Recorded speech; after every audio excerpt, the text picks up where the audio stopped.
वंदे मातरम। नमस्कार, जय श्री राम। एक ऐसा वीडियो फिर बनाने का मेरा मन हुआ जिसमें एक ऐसी चीज़ जुड़ी हुई है जो कहीं हमारे परिवारों के जुड़ाव और परिवारों के बिखराव से संबंधित है। यद्यपि फिल्म से जुड़ा हुआ है, लेकिन फिल्मों में जो काम करते हैं वे भी साधारण हाड़ मांस के लोग ही होते हैं। उनमें भी संवेदनाएं होती हैं, उनमें भी प्रेम होता है, गुस्सा होता है, पत्नी होती है, पति होता है, बच्चे होते हैं, रिश्ते होते हैं, जुड़ाव टूटाव सब कुछ होता है। मैं गोविंदा की बात कर रहा हूँ। गोविंदा जो कहते हैं कि बम्बई की एक मामूली सी किसी खोली में रहता था, लेकिन वहाँ से वो निकल करके आया और लेकिन गोरा चिट्ठा सुंदर सा हंसमुख प्यारा सा युवा निकल के आया और देखते ही देखते वो राजा बाबू और जीजा साले, पत्नी नंबर 2, साली नंबर 1, पता इसी टाइप के बहुत से फिल्में वो डेविड धवन के साथ में मिलकर के बनाता रहा। और चूंकि साधारणतः एक दौर फिल्मों में ऐसा आया जब लोग केवल आनंद करना चाहते थे, मज़े की ज़िंदगी जीना चाहते थे। खूब थके मादे हैं, हाँ ये कर ले, थोड़ा सा आनंदित हो जाए। उसमें गोविंदा की इस टाइप की फिल्में खूब चली डेविड धवन के साथ जुड़ करके। लेकिन डेविड धवन ने एक समय के बाद में अति सर्वत्र वर्जयते, कभी तो डेविड धवन को भी उसको छोड़ना ही था। ये रिश्ता कब तक चलता? जैसे करण जौहर ने आखिर एक दिन शाहरुख खान को छोड़ दिया, तो डेविड ने भी गोविंदा को छोड़ा। गोविंदा को कहते हैं कि थोड़ा सा वो उसको हार्ट में लगा, थोड़ा सा दिल को चोट पहुंची। बहरहाल ये तो, लेकिन मुझे तो नहीं लगता इससे कोई अंतर पड़ता, क्योंकि कला के क्षेत्र में नए नए लोग आते हैं, नए नए लोगों के साथ जुड़ाव होता है, घटाव होता चलता है। लेकिन उसकी पत्नी, कहते हैं ना कि आपको बाहर के दुश्मनों की जरूरत ही क्या जब घर के अंदर ही आपका दुश्मन पैदा हो जाए।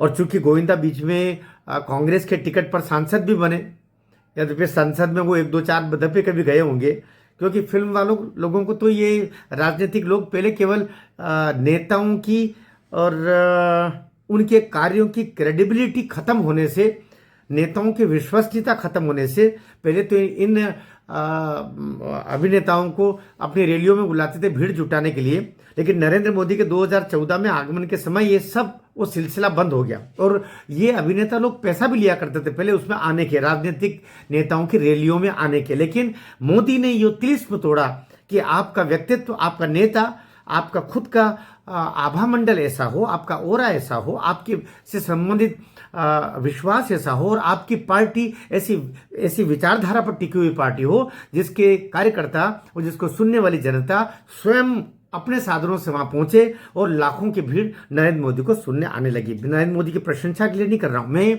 एक दौर के परिवर्तन की बात कर रहा हूं। ये दौर जब एक समय अमिताभ बच्चन खड़े हुए, राजेश खन्ना खड़े हुए, गोविंदा खड़े हुए, ये सब लोगों को लाया गया था।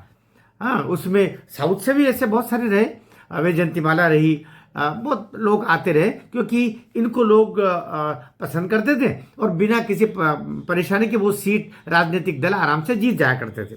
बीजेपी ने भी इसको अपनाया। बीजेपी में तो अभी भी एक समय तो था ही था, अभी भी हेमा मालिनी उसमें है।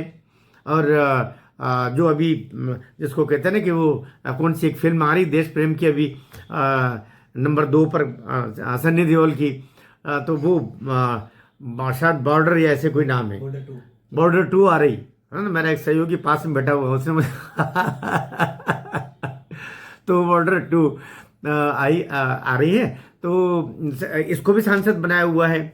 और इधर से अरुण गोविल, वो दीपिका चिखलिया है ना, कहते हैं दीपिका चिखलिया जिस समय वडोदरा की सांसद बनी थी तब नरेंद्र मोदी उस समय उसके एजेंट हुआ करते थे, अर्थात वो बूथ पर और बहुत कार्यकर्ता रहते थे उसके।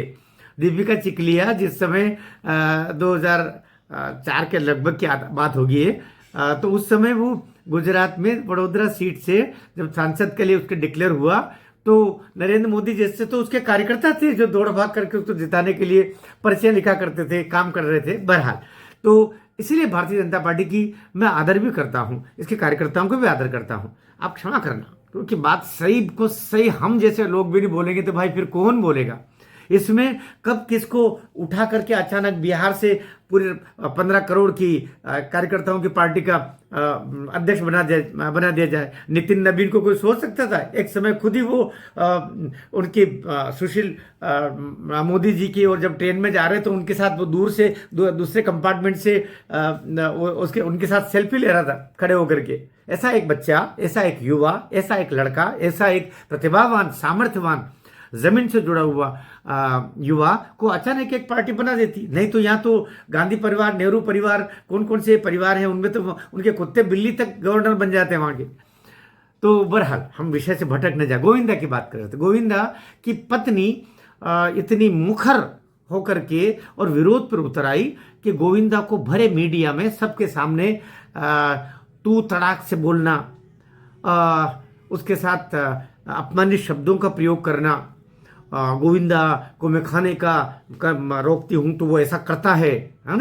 कहती हूँ कि बेटा जरा कमाना सीख। कोई पत्नी अपने पति के लिए, जिसकी अपनी तपस्या है, अपना संघर्ष है, और संघर्ष के बाद वो वहां तक पहुंचा है, उसके लिए अगर ऐसा करेगी तो फिर वो पति तो गोली इधर उधर निकल गई तो अच्छी बात है, नहीं तो कहते ना एक थाने तक भी बात गई थी। फिर गोविंदा ने कहा कि ये तो मैं बंदूक की वो नाल को ठीक कर रहा था जैसे गोली चल गई थी, लेकिन वो बहुत दुखी आत्मा है। कहते हैं ना, ऐसी पत्नियां नहीं होती है, कर्कशाएं होती है, और उनके रहते हुए बाहर के दुश्मनों की जरूरत ही नहीं होती है। अभी सुनीता आहूजा जी के लिए भी ये राय है कि जिस तरीके से वो गोविंदा के भाई होगा कि एक नाम उड़ा था उसका नीलम के साथ में गोविंदा, तो ये जब आप ऐसी रंगीन दुनिया में भेजोगे, चारों ओर औरतें जहां पर अभिनेता के इर्द गिर्द चक्कर मारा करते 24 घंटे, ऐसे में अगर उसका मन इधर उधर थोड़ा फिसला होगा तो उसके बाद में आपका मन नहीं करता, छोड़ दीजिए उसको। लेकिन उससे चिपके भी रहना, मेरे बच्चों के लिए वो ये करे, मेरे बच्चों के लिए ऐसा नहीं करता, ऐसा नहीं मरता, ऐसा नहीं जीता, क्या तरीका है? तो जिसको बोल सकते हैं ना क्षमा करना। आप लोग बात कहते हैं कोई बेहया जैसी, जिसको शूरपणखा ने जो रोल अदा किया होगा कभी, वो रोल ये बस मेरे कुछ शब्द आ रहे थे लेकिन बोल नहीं रहा हूं।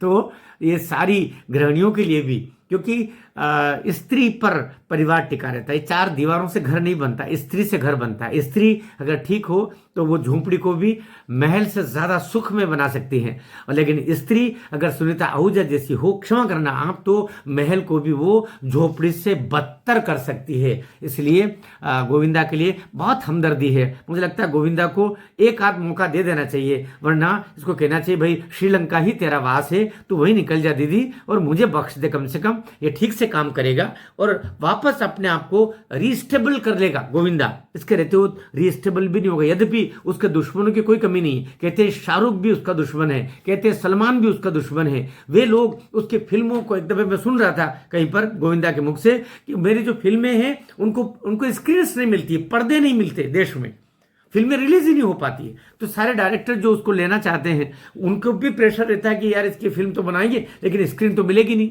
वो रिलीज तो कभी हो ही नहीं पाएगी।